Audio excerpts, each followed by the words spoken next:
It's evident at this point that the indie mascot horror genre has died out, with tons of developers trying to recreate the profit and success of Poppy Playtime with games like Garden of Banban and the topic of today's video, PlayTown. While playing this game, you might think to yourself, this game looks decent, at least graphically, but upon further inspection, you will start to notice how much of a messy Banban knockoff this game is. To start, let's talk about the gameplay.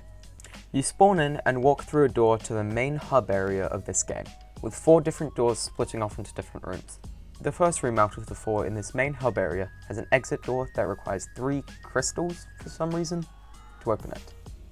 Once you leave this room and go through the next door, you are met with a chase sequence with this giant weird green dinosaur, which only lasts about 5 seconds, with the player only taking 1 turn through a door. This in itself seems already lazy and a direct rip-off from something like the Huggy Wuggy or Opie Bird chase sequences. After leaving the chase scene, you are forced to do a parkour section to get into the next room.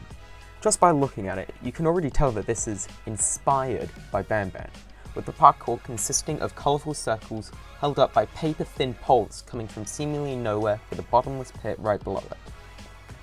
This parkour section, not kidding, is one of the worst things I've ever seen in a mascot horror game.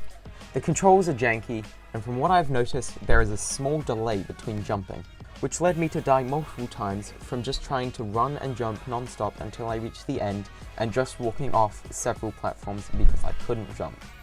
This section of gameplay took me at least about 10 minutes to make it across, just to be given another puzzle directly inspired from Banban.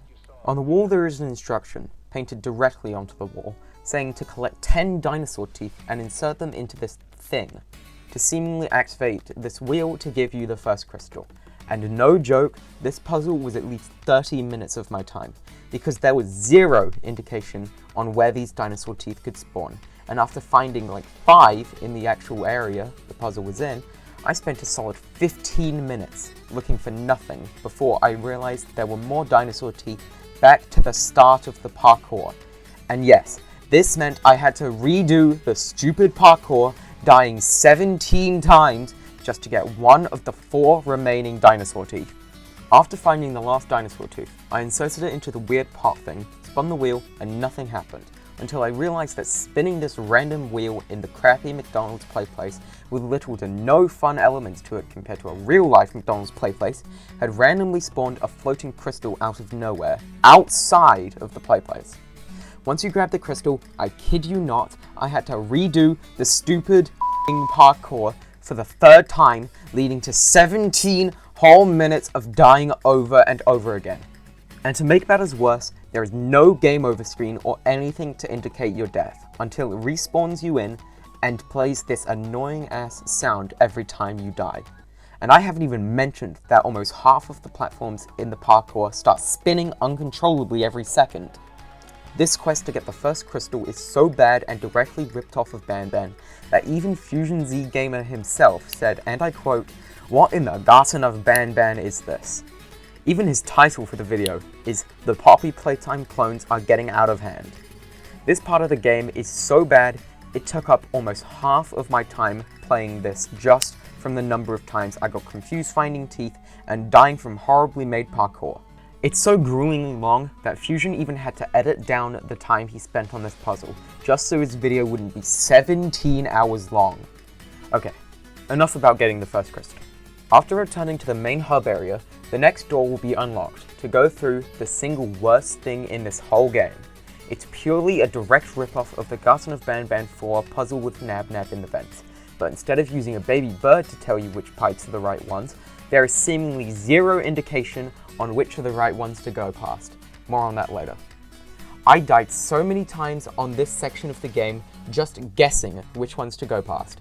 And it's even worse, because once you get past all the pipes, there is even more parkour, jumping on rocks in a lake. While doing the parkour, the mascot of this game, Steg, wow, what a great name, just watches you, but he never kills you, because if you miss a jump on the parkour, you don't die from either him, but you fall through the floor and you have to restart the entire parkour puzzle.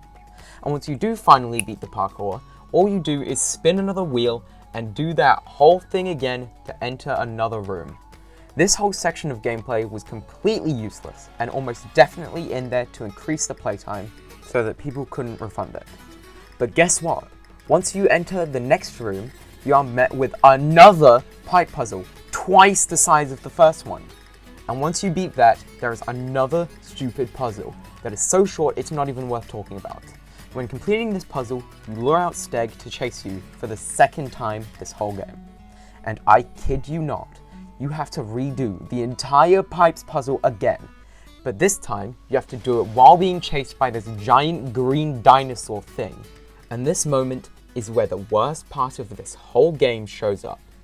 While walking backwards, there is a painting on the wall directly behind the puzzle where 0 people will think to look when entering this room, giving instructions on the pipes puzzle.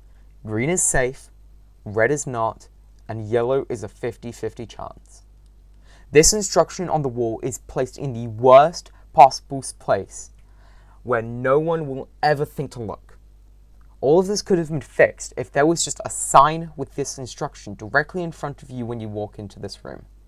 This one mistake made me want to smash my head into a brick wall. It is so bad.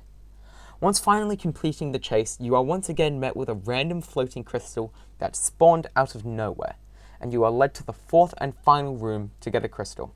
Overall, this is the least horrible area of the game, where aside from a 3rd parkour section, which isn't as bad as the other ones, all you do in this area is just walk around using a ruby found out of nowhere to unlock doors. But after all of that, we meet up with Steg one last time before he gets crushed by an anvil. And when I say meet, I mean meet.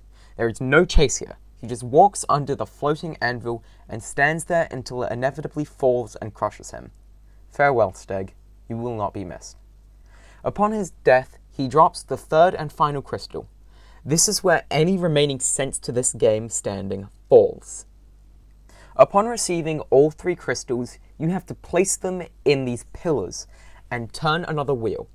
Go through the exit door, drink the Steg potion at 3 AM, and wake up in some sort of weird farm place outside, which weirdly resembles the Upside Down from Stranger Things, where you walk down a road being shown pictures of some random family, while hearing dialogue of people talking about how their mum died. And this is where the game ends. I'm not joking. All of that was just in the last 2 minutes of this game. Now that I've explained all of the game to you guys, I'm going to give my overall thoughts on this mess. While playing this game, I started to question my sanity, going through tons upon tons of useless puzzles, if you could even call them that are primarily there to make the game longer than 2 hours so that you can't refund the game. The mascots for the game are just lazy designs, and the game is so bright it's unbearable. The gameplay is arguably the worst part, being so unbearably boring and a complete waste of time. Believe it or not, I do have 2 positive things to say about this game, and that's that the environmental scene building is somewhat decent, and despite the horrible gameplay, I found little to 0 bugs throughout the whole game. So overall, this game is definitely not worth the $10 price tag, and I can see the potential this developer has to make bigger and much better things than this, if only they'd put a little heart and time into working on it. This game has little to none of that, feeling more like a burden on the developer more than a project, just to get a little bit of money. So after all of that, no, I do not recommend spending your money on this game. This is Alphorix, signing off.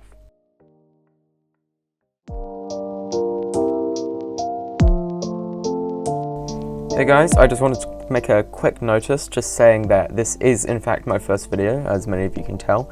So if the quality seems a little off, then I just want to assure you that the quality will be improving. This 2D asset of mine was made very quickly, so by the time I make my next video, it will be better. Thank you for watching. Bye.